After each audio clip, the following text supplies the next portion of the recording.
আমি রাতের বেলা মেহেন্দি পড়ছিলাম। আমরা যাব কেতুগ্রাম বিয়েবাড়ি, মানে কাটোয়া কেতুগ্রাম হয় সেই বিয়েবাড়িতে।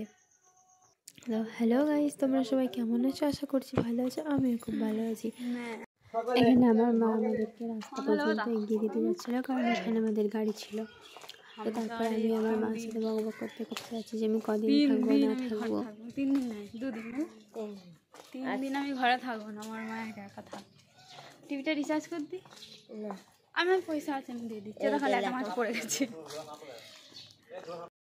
আমি আমার মাকে বলতে বলতে যাচ্ছি টিভিতে রিচার্জ করে দিই, ফোনে রিচার্জ করে দিই। মা বলছে কি যে না, আমি করবো না, থাক, আমি একাই থাকবো, আমি নামাজ কোরআন পড়বো, ঠিক হয়ে যাবে। কাজের গাদা কি কাজ সব হয়ে যাবে। তুমি কতক্ষণ পড়বে সারাদিন বলো? দাদু। তারপরে আমরা আমাদের গাড়ির কাছে চলে আসি। গাড়িটাকে আমাদের মানে মসজিদের কাছে নিয়ে আসা হয়েছিল। আর এখানে দেখো আমার মা দাঁড়িয়ে আছে। আমার তো খুব মন খারাপ হয়ে যাচ্ছিল। আমার মাও যেহেতু একা একা থাকে।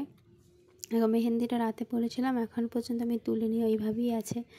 তো আমরা বেরিয়ে পড়ি, গাড়িও ছেড়ে দেয়। তো আমার খুব মনটা আপসেট হয়ে যাচ্ছিলো যে মা একা একা থাকবে, একা একা কী করবে না করবে, যেহেতু বাড়িতে কেউ থাকে না, দাদা আছে এখন।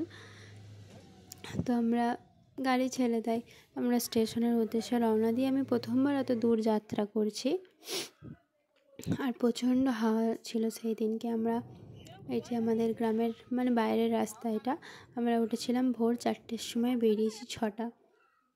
তো আমরা এখান থেকে স্টেশন চলে আসি আমাদের অম্বিকা কালনা স্টেশনে।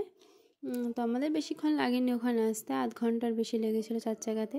আর এখানে এসে আমাদের ডগিস ভাইয়া আমাদের ঘরে ওয়েলকাম জানাচ্ছিলো, 4-5 জন মিলে গাড়ি ঘিরে দাঁড়িয়েছিল। তো আমি ওদেরকে একটুখানি দেখছিলাম যে ওরা কী করছে। হ্যাঁ, এটা আমাদেরই গাড়ি, অত শোকার কিছু দরকার নেই তোদের। হ্যাঁ, তো ওদেরকে আমাদেরকে একটু হাসি লাগছিলো। তো আমি ব্যাগপত্র নিয়ে আমরা সবাই ছিলাম। তো স্টেশনে যাই, ওখানে টিকিট কাটা হয়। তারপরে ওখানে ট্রেনে উঠে পড়ি। প্রচণ্ড কুয়াশা ছিল আর ঠান্ডা তো আল্ট্রা লেভেলের। তারপরে আমরা চা খাই। আর এটা হচ্ছে কাটোয়া জংশন। আমি এটা নিয়ে দ্বিতীয়বার মনে হয় কাটোয়াতে গেলাম। তো ওখান থেকে আমরা এই মেল ট্রেনটাই উঠবো। আমি মানে এত দূর যাত্রা আমি কখনো করিনি এর আগে। তারপরে ট্রেনে পানি ফল ছিল, খেতে খেতে চলে যাচ্ছি। আর কি বলবো, ওদিককার স্টেশনগুলো বহুতই মানে কেমন টাইপসের, ভুতুরে একটা। তো আমরা গিয়ে আমার গন্তব্যস্থল পাচুন্ডি থেকে আমরা গিয়েছিলাম কেতুগ্রাম। তো পাচুন্ডি স্টেশনে নামি। স্টেশনটা পুরো ফাঁকা, কেমন লাগছিল। তো এত দূর সফর করার পর বহুত টায়ার্ড হয়ে গেছিলাম আমি। তো বাকি ভিডিওগুলো পরের এপিসোডে আসবে। বাই।